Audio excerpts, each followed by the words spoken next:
ಸದಾ ಆರೋಗ್ಯವಾಗಿರಲು ಹಿರಿಯರ 35 ಕಿವಿ ಮಾತುಗಳು. ನಾವು ಎಷ್ಟೇ ಓದಿದ್ದರೂ ಎಷ್ಟೇ ಹಣ ಸಂಪಾದಿಸಿದರೂ ನಮ್ಮ ದೇಹ ಆರೋಗ್ಯವಾಗಿಲ್ಲವೆಂದರೆ ಎಲ್ಲವೂ ಶೂನ್ಯ. ನಮ್ಮ ಮನೆಯ ಅಜ್ಜಿ ತಾತ ಹಿರಿಯರು ನೂರಾರು ವರ್ಷಗಳಿಂದ ಉಪಯೋಗಿಸುತ್ತಾ ಬಂದ ನೈಸರ್ಗಿಕ ಮನೆಮದ್ದುಗಳು ಇವೇ ನಮ್ಮ ನಿಜವಾದ ವೈದ್ಯರು. ಇವು ಜನ್ಮ ಪರಂಪರೆಯಿಂದ ಬಂದ ಅನುಭವಗಳ ಸಾರ. ಇಂದಿಗೂ ಅನೇಕರು ಈ ಮಾರ್ಗಗಳನ್ನು ಅನುಸರಿಸಿ ಆರೋಗ್ಯವಂತರಾಗುತ್ತಿದ್ದಾರೆ. ಇವಿಷ್ಟು ಮಾತುಗಳಲ್ಲಿ ಶಬ್ದಕ್ಕಿಂತ ಹೆಚ್ಚು ಶಕ್ತಿ ಇದೆ. ಇದುವರೆಗೂ ಸಾವಿರಾರು ಜನರ ಆರೋಗ್ಯ ಉಳಿಸಿವೆ ಈ ಮನೆಮದ್ದುಗಳು.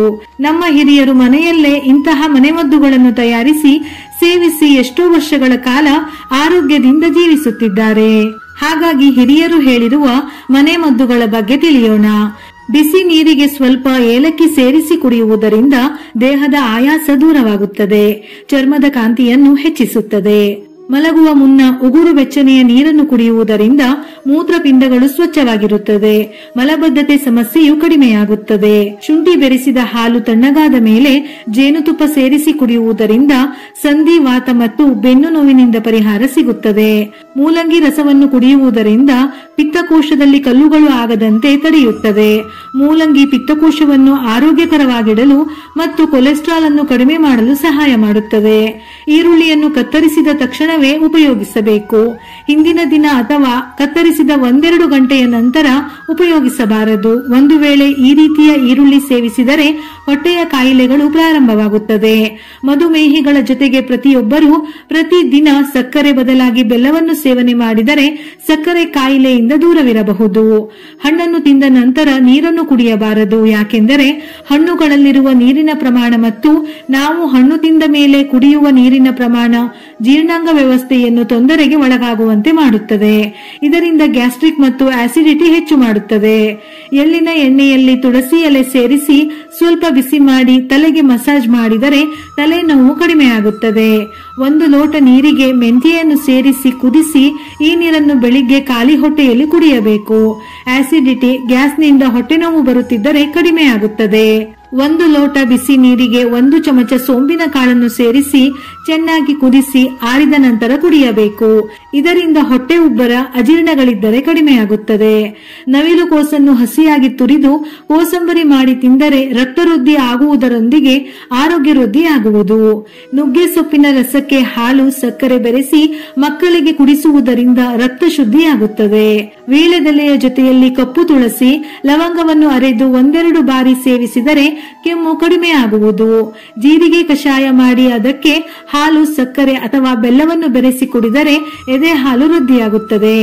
ಜೇನುತುಪ್ಪವನ್ನು ಗಾಯದ ಕಲೆಗಳ ಮೇಲೆ ಹಚ್ಚುತ್ತಿದ್ದರೆ ಕಲೆಗಳು ಮಾಯವಾಗುವುದು. ಬಿಸಿ ಆಹಾರ ತಿಂದ ತಕ್ಷಣ ತಣ್ಣನೆಯ ಆಹಾರವನ್ನು ಸೇವಿಸಿದರೆ ಹಲ್ಲುಗಳು ದುರ್ಬಲವಾಗಿ ಕ್ರಮೇಣವಾಗಿ ಉದುರಲು ಪ್ರಾರಂಭಿಸುತ್ತದೆ. ಅಡುಗೆ ಉಪ್ಪನ್ನು ತೆಂಗಿನ ಎಣ್ಣೆಯಲ್ಲಿ ಕುದಿಸಿ ಊತ ಮತ್ತು ನೋವಿರುವ ಜಾಗಕ್ಕೆ ಹಚ್ಚಿ ಮಸಾಜ್ ಮಾಡಿ ಬಿಸಿ ನೀರಿನಿಂದ ಸ್ನಾನ ಮಾಡಿದರೆ ಬಹಳ ಉಪಯೋಗವಿದೆ. ಬಿಳಿ ಎಳ್ಳನ್ನು ನೀರಿನೊಂದಿಗೆ ರುಬ್ಬಿ ಬೆಲ್ಲದೊಂದಿಗೆ ಸೇರಿಸಿ ಪಾನಕವನ್ನು ಮಾಡಿ ಕುಡಿದರೆ ದೇಹ ಬಹುಬೇಗ ತಂಪಾಗುತ್ತದೆ. ದೇಹಕ್ಕೆ ಶಕ್ತಿ ಬರುತ್ತದೆ. ಓಂ ಕಾಳನ್ನು ವೀಳ್ಯದೆಲೆಯಲ್ಲಿಟ್ಟು ಸೇವಿಸಿದರೆ ಗಂಟಲು ನೋವು, ಕಫ ಕಡಿಮೆಯಾಗುತ್ತದೆ. ತೆಂಗಿನಕಾಯಿ ಹಾಲಿಗೆ ಅರಿಶಿನ ಬೆರೆಸಿ ಮುಖಕ್ಕೆ ಹಚ್ಚುತ್ತಾ ಬಂದರೆ ಕ್ರಮೇಣವಾಗಿ ಮುಖದಲ್ಲಿ ಸುಕ್ಕುಗಳು ಬರುವುದಿಲ್ಲ. ಮುಖವು ಕಾಂತಿಯುತವಾಗುತ್ತದೆ. ಇತ್ತೀಚೆಗೆ ಬಹಳಷ್ಟು ಹೆಣ್ಣು ಮಕ್ಕಳು ಅನಿಯಮಿತ ಋತುಚಕ್ರ ಸಮಸ್ಯೆ ಎದುರಿಸುತ್ತಿದ್ದಾರೆ. 2-3 ತಿಂಗಳಿಗೊಮ್ಮೆ ಋತುಚಕ್ರವಾಗುತ್ತಿದ್ದರೆ ವಿಪರೀತ ಹೊಟ್ಟೆ ನೋವಾಗುವುದು. ಅಂತಹ ಸಮಯದಲ್ಲಿ 1 ಲೋಟ ನೀರಿಗೆ 1 ಚಮಚ ದಾಳಿಂಬೆ ಸಿಪ್ಪೆಯ ಪುಡಿಯನ್ನು ಬೆರೆಸಿ ಕುಡಿಯಬೇಕು. ದಿನಕ್ಕೆ 2 ಬಾರಿ ಈ ಸಮಯದಲ್ಲಿ ತಪ್ಪದೆ ಕುಡಿದರೆ ಹೊಟ್ಟೆ ನೋವು ಕಡಿಮೆಯಾಗುವ ಜೊತೆಗೆ ಹೆಚ್ಚು ರಕ್ತಸ್ರಾವ ಆಗುತ್ತಿದ್ದರೂ ನಿಯಂತ್ರಣಕ್ಕೆ ಬರುತ್ತದೆ. ರಾಗಿ ಮುದ್ದೆ ಮತ್ತು ಜೋಳದ ರೊಟ್ಟಿ ತಿನ್ನುವುದರಿಂದ ವ್ಯಕ್ತಿಯು ಅನಾರೋಗ್ಯಕ್ಕೆ ಒಳಗಾಗುವ ಸಾಧ್ಯತೆಯನ್ನು ಕಡಿಮೆ ಮಾಡುತ್ತದೆ. ಪುರುಷರು ಬಿಳಿ ಎಳ್ಳು ಸೇವನೆ ಮಾಡುವುದರಿಂದ ವೀರ್ಯಾಣುಗಳಿಗೆ ಅಗತ್ಯವಾದ ಆಂಟಿ ಆಕ್ಸಿಡೆಂಟ್ ಪ್ರಮಾಣ ಲಭ್ಯವಾಗಿ ಉತ್ಪತ್ತಿಯಾದ ಸ್ಪರ್ಮ್ ಗುಣಮಟ್ಟ ಸಹ ಹೆಚ್ಚುತ್ತದೆ. ಮೆಂತ್ಯ ಬೀಜಗಳನ್ನು ಪ್ರತಿದಿನ ಸೇವಿಸುವುದರಿಂದ ಪುರುಷರು ಮತ್ತು ಮಹಿಳೆಯರಲ್ಲಿ ಹಾರ್ಮೋನ್ ಮಟ್ಟವನ್ನು ನಿಯಂತ್ರಿಸಲು ಸಹಾಯ ಮಾಡುತ್ತದೆ. ಉತ್ತಮ ಸಂತಾನೋತ್ಪತ್ತಿಯ ಆರೋಗ್ಯವನ್ನು ಹೆಚ್ಚಿಸುತ್ತದೆ ಮತ್ತು ಹಾರ್ಮೋನ್ ಸಂಬಂಧಿತ ಸಮಸ್ಯೆಗಳನ್ನು ನಿವಾರಿಸುತ್ತದೆ. ತಲೆನೋವು ಅಥವಾ ಮೈಗ್ರೇನ್ ಸಂದರ್ಭದಲ್ಲಿ ನೀರಿಗೆ ಜೀರಿಗೆ ಮತ್ತು ಬೆಲ್ಲವನ್ನು ಸೇರಿಸಿ ಕುಡಿಯಬೇಕು. ದ್ರಾಕ್ಷಿ ಹಣ್ಣನ್ನು ತಿನ್ನಬೇಕು. ದ್ರಾಕ್ಷಿ ರಸವನ್ನು ನೀರಿಗೆ ಸೇರಿಸಿ ಕುಡಿದರೂ ತಲೆನೋವು ಕಡಿಮೆಯಾಗುತ್ತದೆ.